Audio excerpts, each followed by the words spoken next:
আসসালামু আলাইকুম প্রিয় দর্শক, আবারও সেই উপদেষ্টা মাহফুজ আলম এবং আবারও তার নতুন আরেকটা স্ট্যাটাস। আসলে আমি আজকে সকালেই তার একটা স্ট্যাটাস নিয়ে কথা বলেছিলাম। যে স্ট্যাটাসের মূল বক্তব্যটা ছিল, উনি বলার চেষ্টা করেছিলেন যে যারা গণহত্যার সহযোগী, সেটা ৭১-এর গণহত্যাই হোক আর ২৪-এর গণহত্যাই হোক, তাদের সবাইকেই জবাবদিহিতার আওতায় আনতে হবে। এই ছিল ওনার আগের স্ট্যাটাসটার মূল বক্তব্য। এবং আমি বলেছিলাম, আমি প্রশ্ন করেছিলাম, উনি কিন্তু কারোর নাম উল্লেখ করেন নাই, কোনো দলের নাম উল্লেখ করেন নাই, কিন্তু তারপরে আমি দেখেছি যে প্রচুর লোক, প্রচুর পলিটিক্যাল পার্টি এবং চিহ্নিত লোক তারা ক্ষিপ্ত হয়ে গিয়েছিলেন এবং বেশি ক্ষিপ্ত হয়েছিলেন জামাত শিবির মনোভাবাপন্ন লোকজন। একটা গ্রুপ আছে সোশ্যাল মিডিয়ায়, আপনারা দেখবেন যে কোনো কিছু আপনি যদি আপনার কোনো বক্তব্য যদি জামাত শিবিরের বিরুদ্ধে যায়, তাহলে তারা হামলে পড়ে।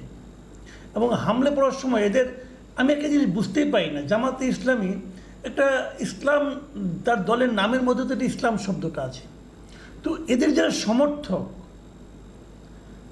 তাদের ভাষায় এত অশ্লীল হয় কী করে, এটা আমার কাছে না ক্লিয়ার না। মাঝে মাঝে হয়তো জামাত ইসলাম বলবে যে না, ওরা আমাদের সমর্থক না, অথবা ওদের আমরা দায়িত্ব নিতে চাই না, হয়তো বলবে।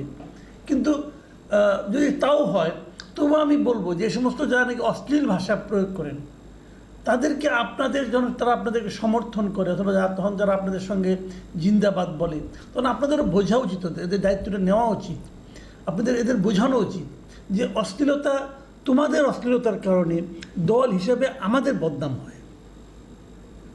এবং ভয়ঙ্কর ভয়ঙ্কর শব্দ তারা ইউজ করে, ভয়ঙ্কর ভয়ঙ্কর কর্মকাণ্ড তারা করে, এক একটা অদ্ভুত অদ্ভুত নাম দিয়ে তারা আসে।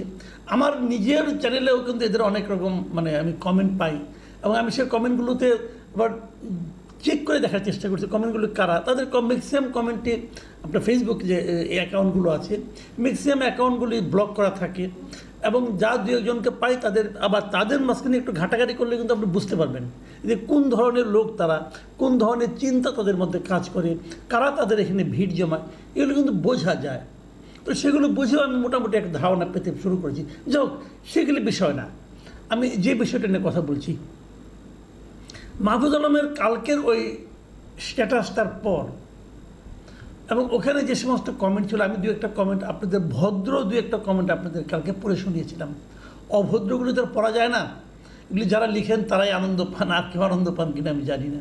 তো অশ্লীল অনেক গালাগালিও কিন্তু ছিল, এবং তার আপনার জীবনের প্রতি হুমকিও দেওয়া হয়েছিল, কয়েকজন দিয়েছিলেন এরকম, তাকে দেখে নেবেন।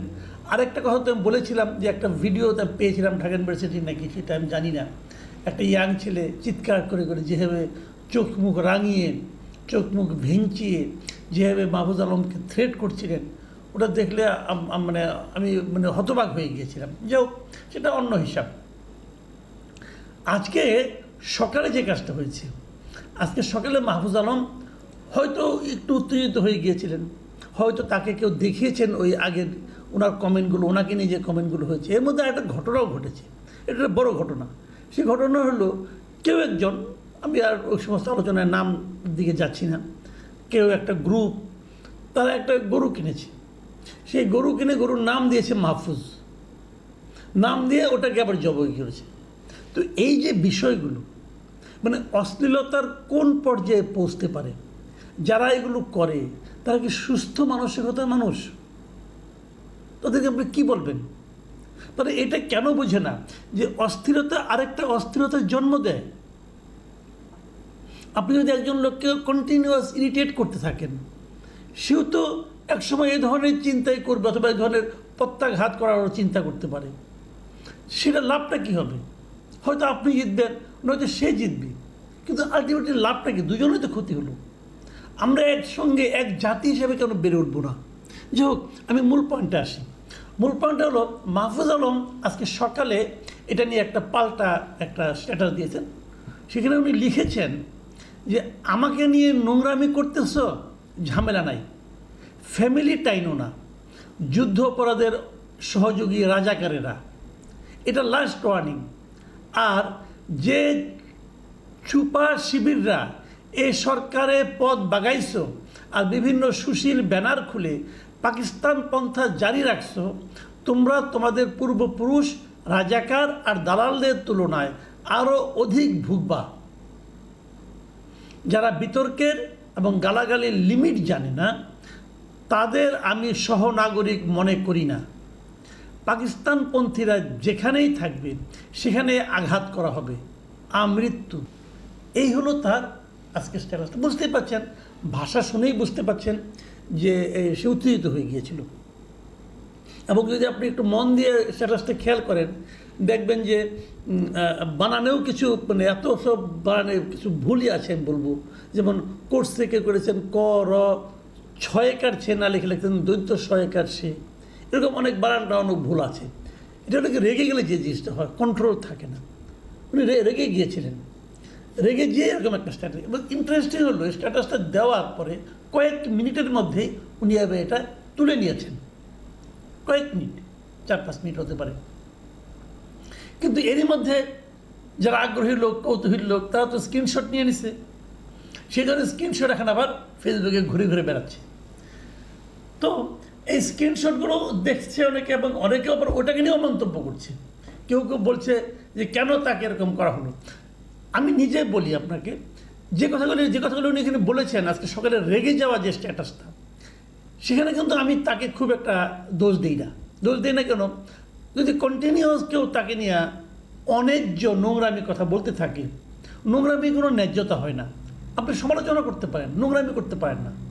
তো আপনি যখন অন্যায্য নোংরামি কেউ করতে থাকবে তখন, এবং সেখানে যদি ফ্যামিলিকে টেনে আনা হয়, আমি দেখেছি কেউ ওনার ফ্যামিলিকেও টেনে এনেছেন, উনি কোথায় বিয়ে করেছেন না করেছেন এগুলিকে বলা হচ্ছে। উনি জামাত ঘরানার, ওনার শ্বশুরবাড়ি জামাত ঘরানার লোকজন, তো একটু হতেই পারে। তো অন্যায় কিছু তো আমি দেখি না, তো খুবই একটা স্বাভাবিক ঘটনা, হতেই পারে। তো ওইগুলিকে টেনে আনতে হবে কেন? তো সেগুলো টেনে আনা হয়েছে। তো এগুলো নিয়ে উনি উত্তেজিত হতেই পারেন, ইমোশনাল হতেই পারেন, বয়সও তো কম, সব হতেই পারে। তো সেগুলোর প্রেক্ষিতে উনি যেটা লিখেছেন, এই লেখাটা কিন্তু আমার বিবেচনায় যে খুব একটা খারাপ কিছু লিখেছেন তা কিন্তু আমার কাছে মনে হয় না। কিন্তু একটা জিনিস আমি বলি, জিনিসটা ওনার ক্ষোভটা আমি দেখেছি, সেই জিনিসটা হলো উনি পাকিস্তানপন্থীরা যেখানেই থাকবে সেখানে আঘাত করা হবে। মানে উনি পাকিস্তানপন্থীদেরকে তীব্র ভাষায় উনি তাদেরকে ধিক্কার জানাচ্ছেন। আমি কিন্তু এতেও কোনো ভুল দেখি না কেন সেটা আমি বলি। আপনি ভারতপন্থীদের সমালোচনা করবেন, তাহলে পাকিস্তানপন্থীদের সমালোচনা করবেন না কেন? আপনি তো বলছেন দিল্লি না ঢাকা, বলছি আমার ঢাকা, ইসলামাবাদ নাকি ঢাকা, তাও আমি ঢাকাই বলবো, তাই তো বলবো। এখানে কিন্তু দিল্লির সঙ্গে ইসলামাবাদের কোনো তুলনা হবে না। তুলনা হবে যে কোনো রাষ্ট্রের রাজধানীর সঙ্গে তুলনা হবে, ঢাকার তুলনা হবে। আমরা সবসময় ঢাকাপন্থী। কাজে ওনার এখানে যে এই পাকিস্তানের পন্থীদের ব্যাপারে ওনার যে বিরাগ, ক্রোধ, এটা কিন্তু আমি মনে করি না উনি অন্যায় করেছেন। আমি যদি দিল্লির বিরুদ্ধে ক্রোধ দেখাতে পারি, এটা দেখাবো না কেন? এখানে দিল্লি মানে কিন্তু দিল্লিকে অ্যাটাক করা না, পাকিস্তানকে অ্যাটাক করা না, মানে আপনার ইসলামাবাদকে অ্যাটাক করা না। এটা হলো ওই পন্থী হওয়া না হওয়ার মধ্যে।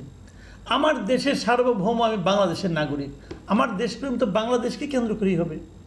কিন্তু এখানে অন্যায় যে খুব একটা আছে তা না। কিন্তু আবার আরেকটা জিনিস আমি দেখলাম, আরেকজন সোশ্যাল মিডিয়ার খুব ইনফ্লুয়েন্সিং একটা ব্যক্তি,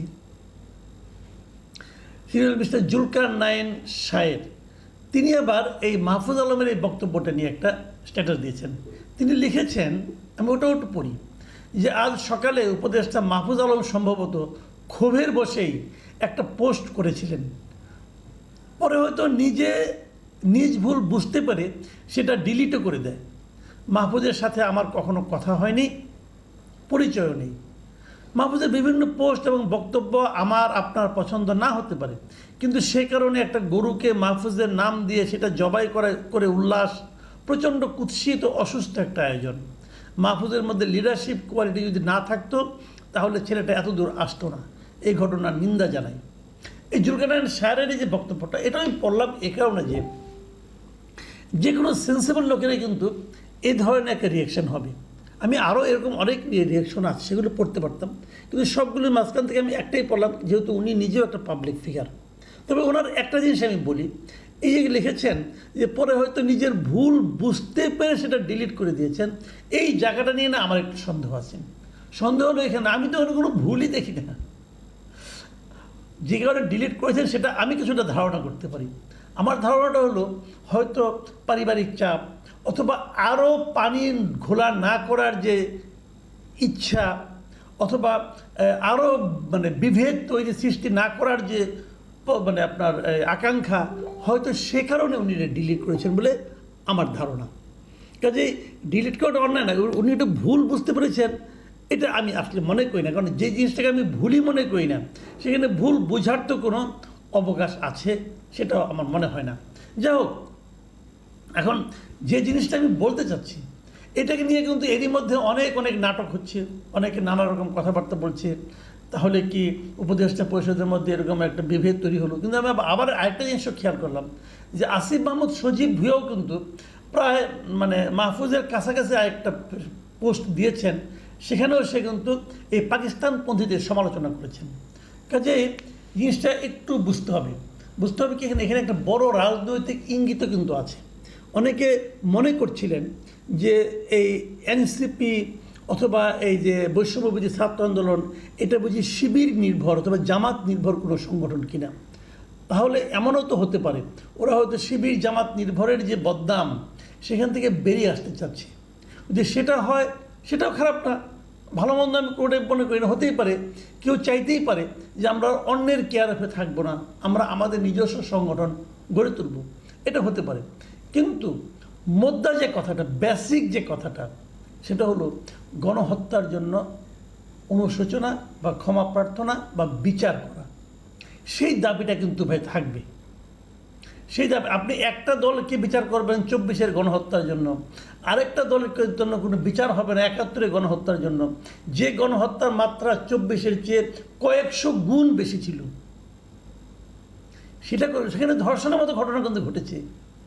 সেখানে সহযোগী শক্তিদের যারা ছিল, যারা এগুলো করে দিয়েছে, পাকিস্তানি বাহিনী দেশে কিছুই করতে পারতো না যদি রাজাকাররা তাদেরকে হেল্প না করতো। এটা সবাই জানে। হেল্প করবেন না, এটা হবে না ভাই। এটা করলে ওটাও করতে হবে। আপনি দুই চোখে দুই জিনিস মাপতে পারবেন না, এটা হয় না।